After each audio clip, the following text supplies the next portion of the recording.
My name is Ken Scarano. I live on number 1 McAmeny Lane. I can't even say it half the time. It's kind of weird spelling.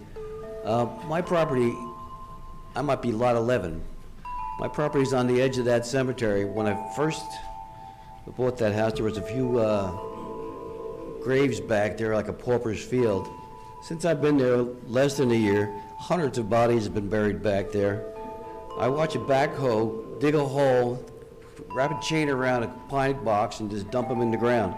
The odd thing is, I never see a minister or a priest or a rabbi pray over those bodies. They're just dumped in the ground. I'm just here to echo a lot of my neighbors and fellow residents, mainly about our concerns that we have. We don't have a lot of answers. Some facts, maybe some facts still need to be determined, but we have a lot of questions and concerns. This is our neighborhood. We've been good residents. We're behind the Stavola asphalt plant. We deal with the noise. We deal with Marine Team. We've had that cemetery there. I believe it's a lot of local families and Civil War and some Native Americans back there. And it's been very dormant for 30 years. Now all of a sudden, we have trees coming down on a daily basis. We have bodies from New York City being buried, God knows where they're coming from, in our beautiful neighborhood behind where we live. And I think it's important for the township, the council, to let us know as residents as to whether or not you share those concerns, and if you're willing to put maybe the attorney that you have to work to maybe fight on our behalf. If it is a state matter, whether it's the Attorney General, whether it's the Cemetery Commission, whatever the case may be. Don't know. I don't pretend to know who has jurisdiction. All I know is every day we hear the chainsaws, there's digging, there's burying, there's trees coming down. So we want to get your attention.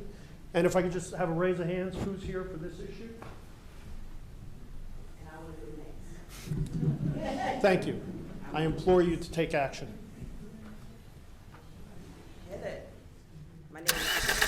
My address is 73 Apartment 1 Long Branch. I am a direct descendant of Cynthia Ruffin and John Brock in the cemetery. I've been out at the cemetery. I have called Tinton Falls Police, and they've come out there, and his workers were told to leave and to leave me in peace because they come harassing me while I'm out there visiting the grave. At the time, I also had a order to show cause against Louis Schickelease. The judgment was done July 1st of 2022. We don't want Mr. Schickelease on our property. We never have. Our property has been in Eatontown, New Jersey since 1774.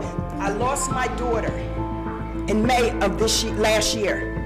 My sisters, my brother, my grandparents, great-grandparents are buried at that cemetery. And I had to bury my daughter on another cemetery because of the mess going on with Louis Schickelease. Is it historic? Yes, we know all about that. We want to preserve it and make it historic. And we want graves for the rest of our family, not just us, the Rocks, the Reeves, the Bowles, everyone that came from out there. So trust and believe. That is my family inheritance. I would not want nothing more in my family but to put our people in mausoleums and make that a historic place back there for all to come and know where the Indians came from and the blueberries and the strawberries that were grown in Monmouth County. Okay? So enough of Mr. Louis Schickelease.